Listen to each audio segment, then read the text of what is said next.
যদি কেউ রাজা গৌর গোবিন্দ হয়ে মুসলিমরা অত্যাচার করে শাহজালাল হয়ে ময়দানে ঝাঁপিয়ে পড়তে রাজি আছে কিনা? তাকবীর তাকবীর সাবিলুনা সাবিলুনা তরিকুনা তরিকুনা সাবিলুনা সাবিলুনা তাকবীর তাকবীর तेरा मेरा रिश्ता क्या तेरा मेरा रिश्ता क्या दिल्ली ना ढाका दिल्ली ना ढाका दासत्व ना राजत्व गुलामी ना आजादी गुलामी ना आजादी गुलामी ना आजादी तकबीर तकबीर আসসালামু আলাইকুম রহমতুল্লাহ। আর দুইটা বিষয় শাহের জরুরত আছে, চলে যাবে। শাহেক থাকতে একটা বিষয় বলতে চাই, এরপরে উনি চলে যাওয়ার পরেও জরুরি কথাটা শুনে যাবেন। রাজি আছেন কে ইনশাল্লাহ? চলে যাবেন না তো? একটু আগে আসেন, একটু আগে আসেন, ফাঁকা যায় পূরণ করেন। আস্তে আওয়াজ করবেন না, নো সাউন্ড।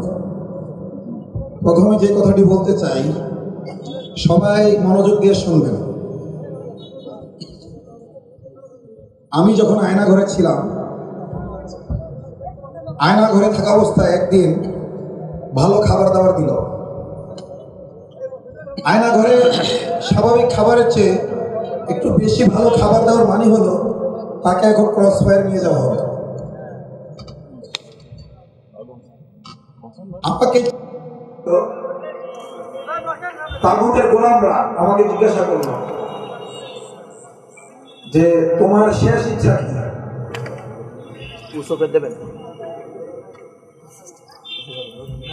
আমাকে জিজ্ঞাসা করলো কি তোমার শেষ ইচ্ছা কি? ঠিক আছে, এই কথা যখন জিজ্ঞাসা করলো আমি বুঝতে পারলাম হয়তো আজকে আমার শেষ দিন।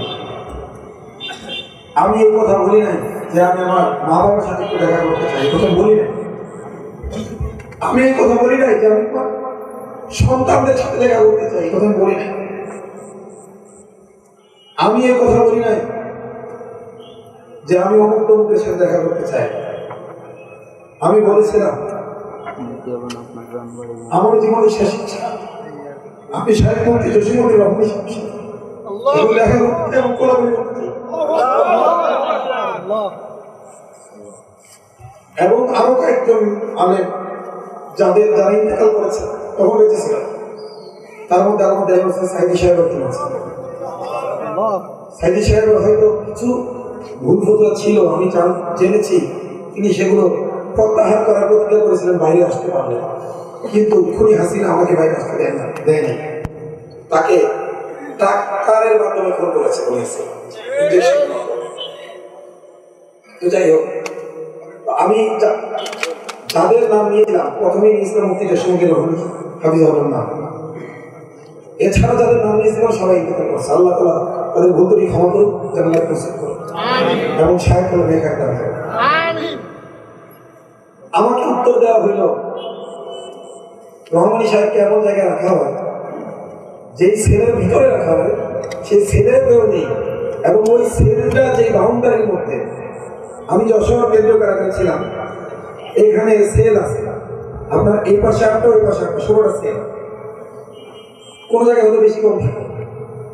ওনার সেলে তো কেউ নেই, এমনকি যে ওনার সেলটা যে বাউন্ডারির ভিতরে যে বিল্ডিং এর ভিতরে সেই বিল্ডিংয়েও কাউকে রাখা হয়। কারণ কি? তোমাকে মানসিক শাস্তি দেওয়া হবে, মানসিকভাবে ওনাকে দুর্বল করার জন্য। তখন আমি বললাম আল্লাহ যে কোরআনে বলেছে আলা বিযিকরিল্লাহি তাতমাইন্নুল কুলুব, যেটা শাহেখ আজকে আলোচনা করেছেন, আল্লাহর স্মরণে অন্তর সমূহ স্থির থাকে। কত ভালো বলতে মানে শাহেখ বলছে যে আল্লাহর স্মরণে কি থাকে, সেই কথাটাই বললাম যে আল্লাহর স্মরণে যে অন্তর প্রশান্ত হবে এটা বন্ধ করতে পারবা। স্বপ্নে দেখবে জান্নাতের নাজ নেওয়া এটা বন্ধ করতে পারবে, এর মাধ্যমে মোটিভেশন হতে থাকবে, এগুলো বন্ধ করতে পারবে। এমনকি তোমরা ছাত্রদেরকে কেড়ে নিয়েছ, আল্লাহ তারা জিনদের মাধ্যমে মানে তার তাদের জারি রাখেন, তোমরা বন্ধ করতে পারবা।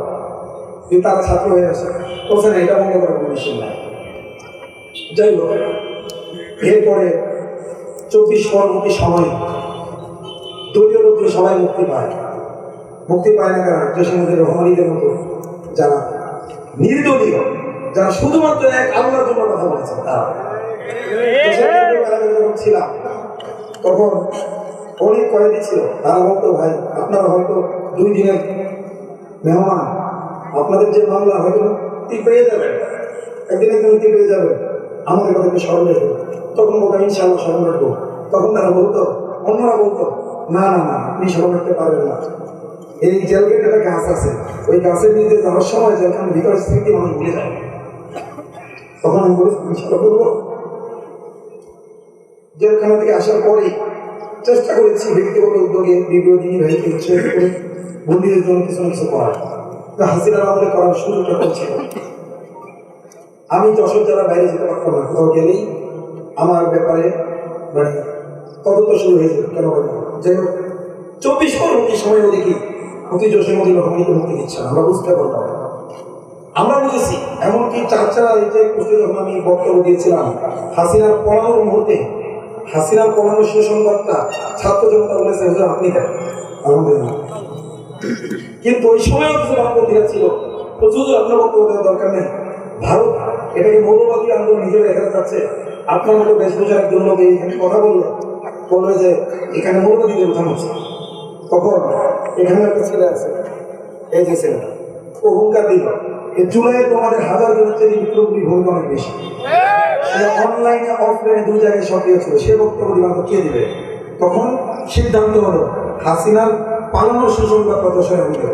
আলহামদুলিল্লাহ আমি যখন সুসংবাদ দিচ্ছিলাম তখনও বলেছি আমাদের যুদ্ধ শেষ হয়নি ততক্ষণ না হাসিনা রেখে যাওয়া প্রশাসন সংস্কার না হচ্ছে। ইসকনের দালালরা যতক্ষণ পর্যন্ত হিন্দুত্ববাদী হিন্দুত্ববাদের দালালরা যতক্ষণ পর্যন্ত এই রন্ধ্রে রন্ধ্রে রয়েছে এগুলোকে সংস্কার করা এখন আমরা স্বাধীন হই নাই। ওই 5ই আগস্ট যেটা ছিল 30শে মহরম, মনে কি ছিল 30শে মহরম, অনেকে বলে 36শে জুলাই, তোমরা বানায় নাম রাখছো 36শে জুলাই, কিন্তু মহরম সেদিন 30 ছিল, মহরম পূর্ণ, তোমাদের জুলাই অসম্পূর্ণ।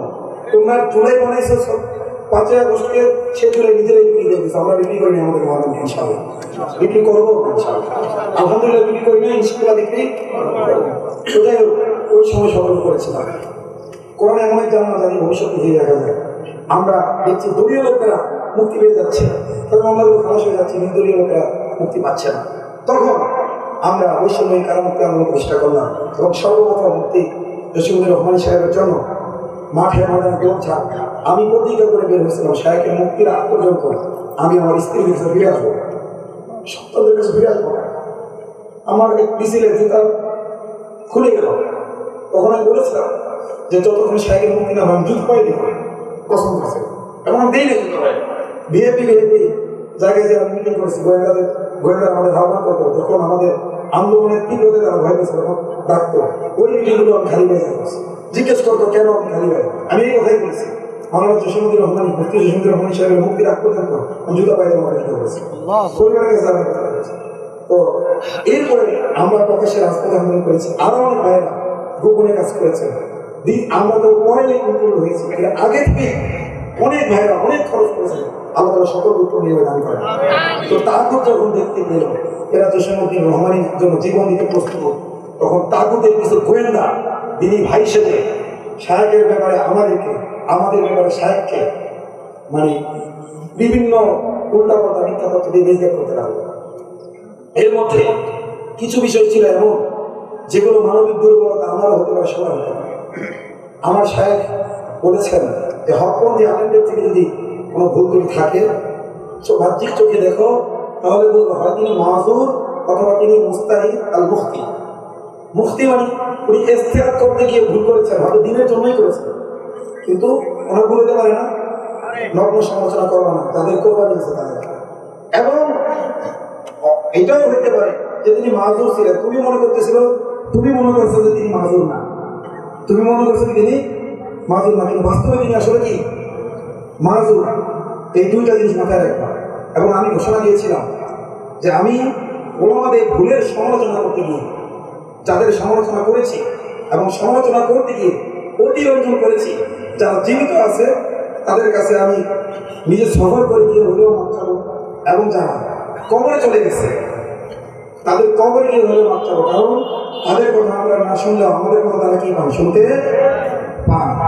তো শায়েকের যে কোরবানি আমি যেটা অন্য মাধ্যমে জেনেছি, শায়েক বলেন কখন, হয়তো এগুলো তিনি আল্লাহর কাছে উপস্থাপন করতে চান নিজের নাজাদের জড়িয়ে হিসেবে, ওনার ঘনিষ্ঠদের কাছে যা শুনেছি এই কোরবানি আসলে আমার মনে হয় দিতে পারবো না। আমার ইমানের যে দুর্বলতা, এখনো শায়েকের বিভিন্ন অসুস্থতা আছে। আমি সবাইকে শায়েকের দোয়া করতে চাই, আসআলুল্লাহ আল-আযীম রব্বুর আরশিল আযীম শিয়াক আমি ওই মনে কষ্ট করি মহান আল্লাহর কাছে আপনার সুস্থতা গ্রহণ করছি। আমিন আমিন। আসআলুল্লাহ আল-আযীম রব্বুর আরশিল আযীম আন ইয়াশফিয়াক। আসআলুল্লাহ আল-আযীম রব্বুর আরশিল আযীম আন ইয়াশফিয়াক। আসআলুল্লাহ আল-আযীম রব্বুর আরশিল আযীম আন ইয়াশফিয়াক। আসআলুল্লাহ আল-আযীম রব্বুর আরশিল আযীম আন ইয়াশফিয়াক। আসআলুল্লাহ আল-আযীম রব্বুর আরশিল আযীম আন ইয়াশফিয়াক। আসআলুল্লাহ আল-আযীম রব্বুর আরশিল আযীম আন ইয়াশফিয়াক। আমি বিশ্বাস করি হাদিসের উপর, গায়েবের উপর। রাসূল বলেছেন যদি কোনো রোগীর মৃত্যু লেখা না থাকে তাহলে অবশ্যই এই দোয়া 7 বার পড়লে বললে ওই রোগীকে আল্লাহ সুস্থ করে দেবেন। আমিন। আমরা আশা করি আল্লাহ সাহেবের সবাই সুস্থ করে দেবেন। এবং আমি সবার সামনে সাহেবের কিছু বিষয় আমার চোখে নজরে আসছিল, যেগুলো পূর্ণ তাহাকিক ছাড়া, সাহেবের জবানবন্দি সময় ছাড়া আমি সমালোচনা করেছি এবং প্রতিরোধ করেছি। এজন্য সবার সামনে আমি সাহেব ক্ষমা চাচ্ছি। এবং আমি যে আয়না ঘরে বলেছিলাম যে আমার জীবন শেষ হচ্ছে হলো কি, সাহেবের সাথে কোলাকুলি করা, আমি মনে করি সাহেব এখন বিশ্বাস করি, আমি চাই যে সাহেব এখন আমার ওই মনোবাসনা পূর্ণ, যদিও এর একবার পূর্ণ হয়েছিল, সাহেব তখন জেল থেকে প্রিজনে মুক্ত পাইছিল বর্তমান, এটাকে আমি আরেকবার মোবাইল করতে চাই, আমার ওই ইচ্ছা থাকে। সাহেব যদি চান আল্লাহু আকবার।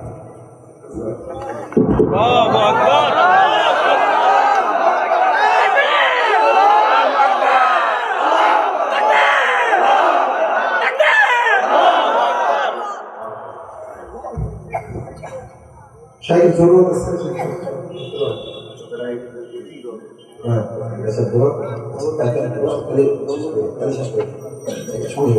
আচ্ছা, দ্বিতীয় যে বিষয়টা আপনারা জানেন যে নাস্তিকরা যত উল্টাপাল্টা কথা বলে এগুলো মিডিয়া কি করে না, উল্টাপাল্টা হিসেবে প্রচার করে না, তাদের নেগেটিভ কথাগুলোকে পজিটিভ হিসেবে কি করতে চায়, উপস্থাপন করতে চায়। আমরা আলেমরা যত ভালো কথাই বলি না কেন, আমাদের কথা কেটে কুটে তারা আমাদেরকে হিংস্র হিসাবে সমাজের সামনে উপস্থাপন করতে চায়, চাই কি চায় না?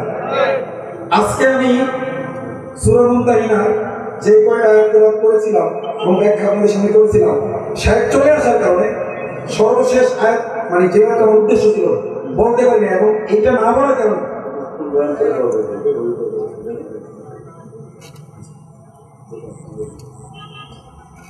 সেখানে সত্যি জরুরত আছে। শায়েখের কিতাব রাস্তায় আছে, কিনে নেবেন এবং শায়েখের আলোচনা পয়সা দিয়ে সেখানে সরি করবেন। তো কেউ উঠবেন না ইনশাআল্লাহ। যেই কথা বলতে চাচ্ছি, ঠিক আছে না?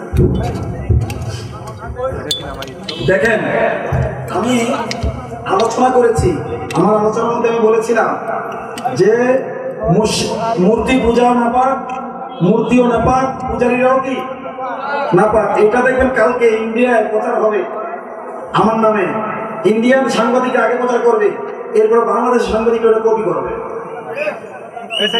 তো এই জন্য আমি বলতে চাই আপনাদেরকে, কোরআনে সূরা মুমতাহিনায় যেখানে আল্লাহ তাআলা বলেছেন যে তাদের সাথে বৈরিতা রাখতে হবে, শত্রুতা রাখতে হবে, সেই সূরার মধ্যেই বলেছেন যেই সকল অমুসলিমরা তোমাদের ধর্ম ও দেশের বিরুদ্ধে ষড়যন্ত্রে লিপ্ত নয় তাদের সাথে ভালো আচরণ করতে আল্লাহ নিষেধ করেন। কথা কি বুঝতে পারছেন? সাধারণ হিন্দু যারা আছে, আমাদের প্রতিবেশী, যারা আমাদের ধর্মের বিরুদ্ধে শত্রুতা লিপ্ত নয়, যারা আমাদের দেশের বিরুদ্ধে শত্রুতা লিপ্ত নয়, ষড়যন্ত্রে লিপ্ত নয়, তাদের সাথে ভালো আচরণ করতে আল্লাহ কি করেন না? তাদের সাথে ভালো আচরণ করতে আল্লাহ নিষেধ করেন না। আল্লাহ তাআলা শুধুমাত্র ভালো আচরণ করতে, বন্ধুত্ব করতে নিষেধ করেন যারা আমাদের দেশ ও দিনের বিরুদ্ধে শত্রুতায় লিপ্ত, ষড়যন্ত্রে লিপ্ত। তুমি আমার বোনকে প্রেমের প্রলোভনে ধর্ষণ করবা আর আমি তোমার সাথে পীড়িত করবো নাকি?